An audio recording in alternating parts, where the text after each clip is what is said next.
Hello, everyone. This is Mrs. G's Storytime, and we are reading The Secret at Pheasant Cottage by Patricia St. John with permission of Moody Publishing Company, and we are on Chapter 2, Guide Camp. Those 5 years passed very quickly, and life was happy and exciting. I loved living in the countryside and watching the changing of the seasons. I never much minded being an only child or not doing the things that other children did. Sometimes when the girls at school laughed at me because I'd never seen the sea, I would grow restless and wonder whether I would ever travel or do anything different from going to school, coming home, or going to church on Sundays. I did not see how I could, really, because my grandparents were growing older every year, and Grandpa, who had been head gardener at the castle in the nearby Eastwood estate for 30 years, only had a small pension. They were perfectly content to remain in their cottage, and apart from occasionally visiting relatives in Birmingham, they had no wish to take holidays, and could not in any case because of having to look after the chickens. But except when my friends made fun of me, I was content to play in the woods and climb the hills and to read and to scribble stories about children who went on long journeys and traveled to all the countries I learned about in geography lessons. I had my own jobs to do in the cottage and the garden, too, and the days never seemed long enough. Sometimes my best friend Mary came to spend the day, and I would take her on to the estates. But Mary was a sturdy, practical child who preferred to arrive somewhere than just to wander. She would often say, "Where are we going, Lucy?" which really annoyed me. My unchanging reply probably annoyed her, too. "We're not going anywhere. We're just walking." And after a time, we would turn back and play games in the garden. I really liked Mary, but she belonged to my school world, and my woods and countryside bored her.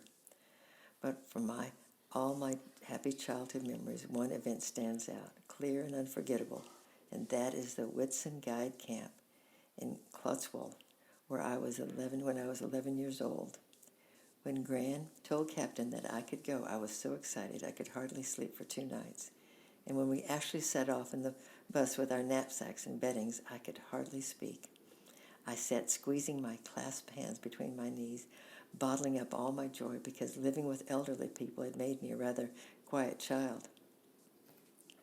But gradually, as we traveled for hours through the leafy lanes, I relaxed. We sang, we chattered, we giggled, we ate sandwiches, drank lemonade out of bottles, and there we were, high on a hill at the edge of a great beech wood overlooking Gloucester's Plain, and Captain and Lieutenant were showing us where to put up our tents and how to light a fire. That holiday was everything that I had hoped it would be.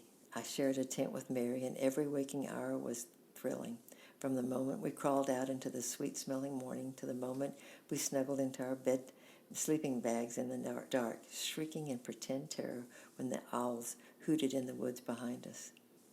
But I remember most vividly the early morning when I woke before everyone else, and slipping onto my jumper and shoes, crept out into the waking world.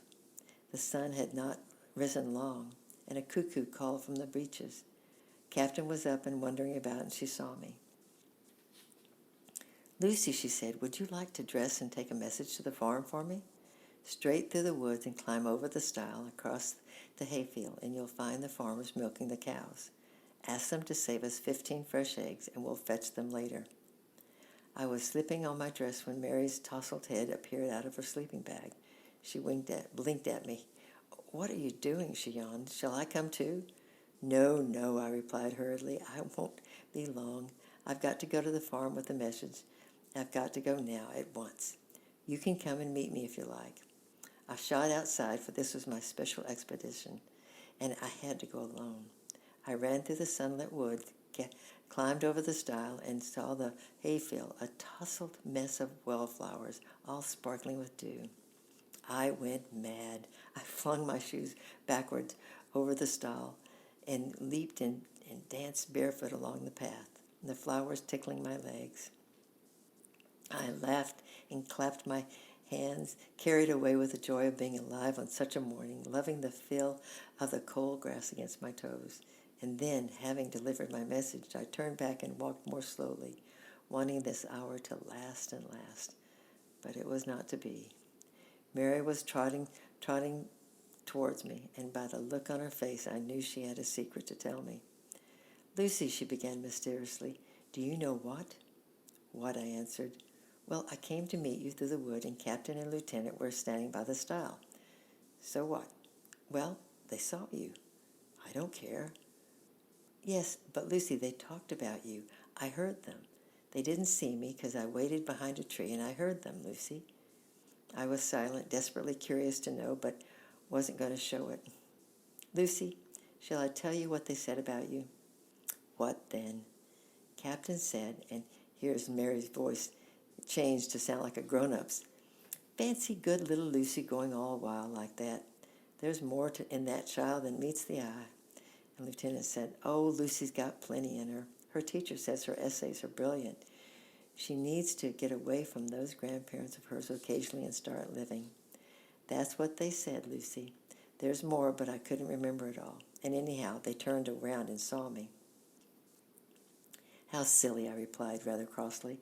"I live just as much as they do." But somehow the sparkle had gone out of the day, and all that morning while we ate breakfast and tidied up and swam in the river, I puzzled over their remarks. What was wrong with being good? And what was wrong with my grandparents?